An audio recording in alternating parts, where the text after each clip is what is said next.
Yaani mwanamke serious unamnyima mume wako tendo.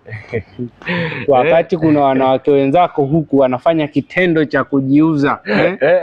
Mume wako unamnyima na yeye anaenda kununua. Afu anarudi pale anaanza kukubembeleza. Akwambia mke wangu leo tu. Wewe unamkatalia, anakaa zake kimya. Kashalizika, wewe unadhania unamkomoa.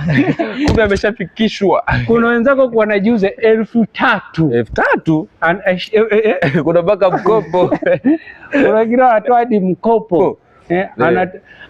Anatoka kukalizika, akifika pale anakulizisha tu moyoni kama ili akupe ujinga ili uzanie bado anataka.